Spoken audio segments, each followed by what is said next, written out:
So as I briefly mentioned in my last video, Disney had a streaming event on Thursday where they promoted all of their new Marvel shows and all of their new Star Wars shows. There is so much to talk about, especially on the Star Wars side. I'm not going to talk about every single show they announced in one video. I'm going to do video by video, and this one is going to be about my most anticipated one they announced, the Obi-Wan Kenobi show. As I've mentioned in other Star Wars videos before, Obi-Wan Kenobi is probably on my top 3 list of favorite Star Wars characters ever, and he honestly might even be my #1 favorite character to begin with. This is a show that I am so excited for, and I know so many other Star Wars fans are excited for it too.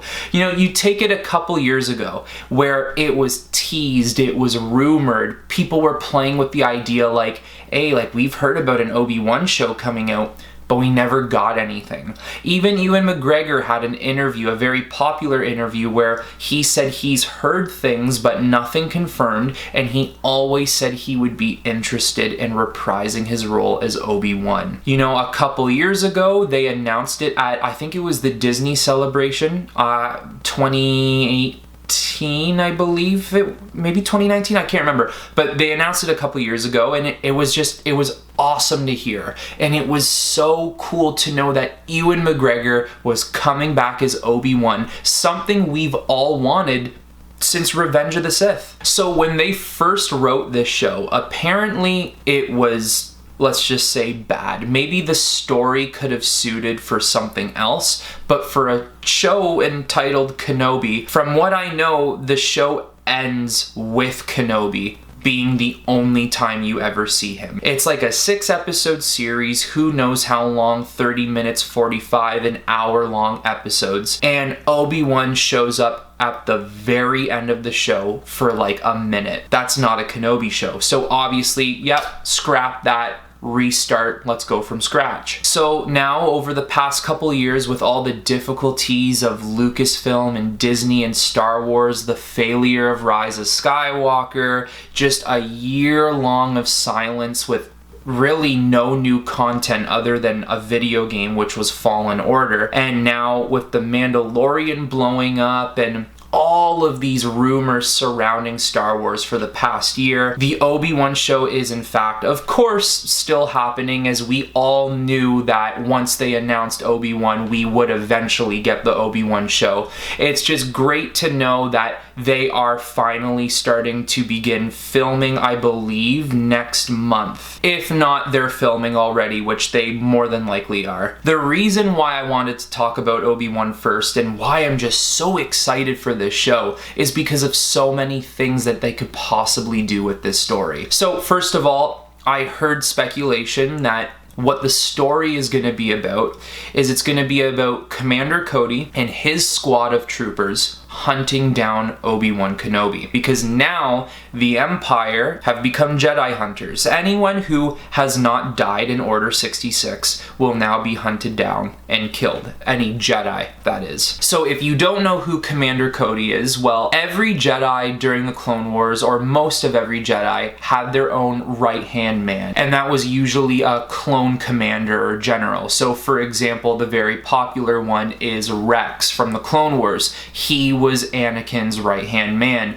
who then later got passed down to Ahsoka. Obi-Wan had Commander Cody, and once again, if you're not too in-depth with the Star Wars world, if you watch Episode 3, when Obi-Wan loses his lightsaber, when he's riding that green dragon following General Grievous, when he loses his lightsaber, it falls all the way down onto a platform, and a clone picks it up, looks at it, and then looks up at Obi-Wan, and just before Order 66 kicks in and the clones shoot Obi-Wan off of his green dragon, the clone who gives Obi-Wan his lightsaber back is Commander Cody. That was Obi-Wan's right-hand man during the Clone Wars. Commander Cody clearly survives Order 66, and now he has apparently been sent to to hunt Obi-Wan. And I think that's a really cool story. Seeing a man that you would have trusted with your life during the events of war with the Separatists is now hunting you down, trying to kill you. I think the coolest piece of information that we did get from it, it's probably one of the biggest casting news that we've had in Star Wars for a long time.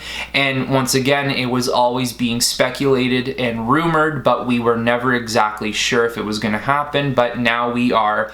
Hayden Christensen is coming back to play Darth Vader in the Obi-Wan Show. Now, the possibilities here are absolutely endless, especially too on comicbook.com. Deborah Chow, the showrunner, and Ewan McGregor, they both had an interview with comicbook.com, and they gave a little bit of insight on this Obi-Wan project and what to kind of expect and what are some of the attributes this show is going to offer us. So Ewan McGregor, but yeah, Obi-Wan basically let it slip that there is going to be a rematch between Obi-Wan and Darth Vader, which would be absolutely amazing. Now, of course, you don't want to create plot holes, because that's the last thing any of us wants. So considering how much could be possible between Obi-Wan and Vader, I think it's interesting and important to recall the fact that in A New Hope, when Vader sees the Millennium Falcon, he basically gets this call through the Force, or a sensation through the Force, where he's like, you know, there's a presence I feel, I haven't felt this presence since, and then he pauses and he just walks away without saying anything. When he finally sees Obi-Wan, his arrogance comes back, and he basically just tells the guy, like, you know, when we last met, I was the learner, you were the master, but like, I'm the master now. And then Obi-Wan says, only a master of evil. What's interesting is, in what way could they have reunited? Because in A New Hope, they make it seem like they haven't seen each other since that day on Mustafar in Revenge of the Sith. I think with someone clever behind the pen, with writing and dialogue, you can potentially change that, where Obi-Wan and Vader have actually seen each other sooner than Revenge of the Sith. And now, if you're thinking timeline here, it is confirmed it's 10 years after Revenge of the Sith. 10 years is a long time to play with in the first place, but now you still have about 8 to 10 years before A New Hope kicks in. 10 years would actually be enough time for their interaction in A New Hope to still feel like it's been a long time since I've heard or sensed or felt or known of Obi-Wan's existence. Now, there's many things that it could be. We could see the perspective of Vader, who just sits on his Star Destroyer, gets updates from Commander Cody's team, or maybe relays information and orders to Commander Cody's team on how to hunt down Obi-Wan if Obi-Wan is still alive. In the comic books, they've showed this many times. Vader has actually had a fight with Obi-Wan in hallucination form, where they're back on Mustafar, but instead of Anakin, it's actually Vader. And then when Obi-Wan gets the oh-so-glorious high ground, Vader ends up killing him instead of the way Obi-Wan ended the fight in Revenge of the Sith. There's even a hallucination of where Vader decides to kill the Emperor, and then he goes to find Obi-Wan and apologizes to Obi-Wan and basically begs him to take him back. So there's so many different types of hallucinations and what if type of moments and scenes that we could actually get between Obi-Wan and Vader without Obi-Wan and Vader actually needing to meet up in the flesh. But if they are going to meet up face to face, there is once again so many things you can do there. Obi-Wan could decide, I found out Vader is alive, I have to hunt him down and finally kill him. I have to end this. Maybe he leaves Tatooine from time to time and actually has to leave the care of Luke in someone else's hands. Maybe Ahsoka. Maybe he's heard from Ahsoka from time to time. What a fantastic opportunity to not just get Obi-Wan and Ahsoka in it, but even getting flashbacks of Obi-Wan, Ahsoka, and Anakin in the Clone Wars. How awesome would that be? You now have the perfect excuse to get some glorious flashback scenes. Some scenes that will really pluck at the heartstrings.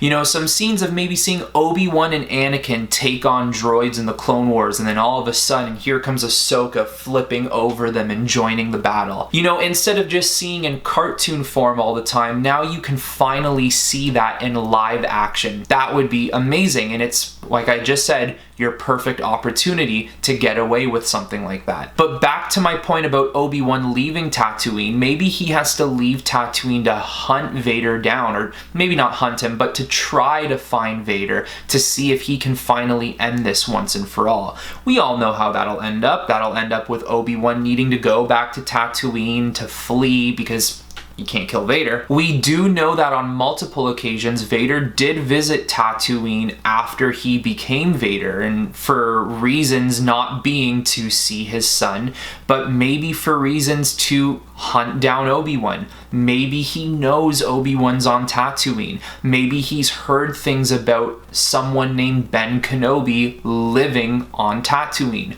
Who knows of the possibilities? I'm gonna just throw a curveball here. Could we even possibly get Darth Maul?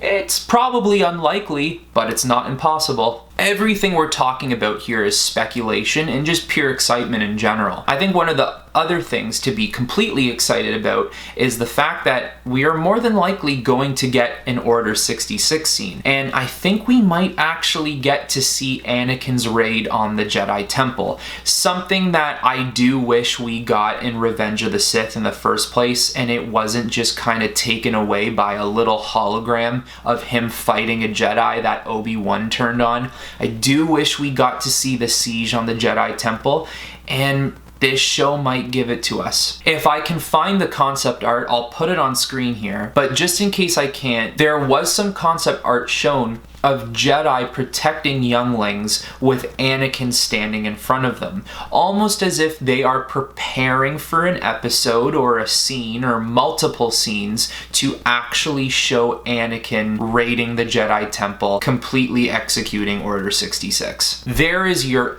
other opportunity to show something that all fans of Star Wars, all true hardcore Star Wars fans have wanted for such a long time. And what a better way to do this scene and to make Star Wars feel so heartfelt and sad, especially with Anakin, who has one of the saddest stories in cinematic history to begin with. What a great moment to actually see what the Jedi would have had to gone through when your greatest hero, your greatest Jedi Knight, has just turned against you. Now, as exciting as this all is, and as much information as we've been given, a lot of this is just speculation right now, and we're gonna have to wait to see what actually ends up happening. I have a lot of theories on what could actually happen in this Obi-Wan show, a lot of theories on who could show up, and a lot of theories on how it could actually end. And maybe I'll even make a separate video talking about my theories, and who knows, maybe when the show comes out, I'll actually be right.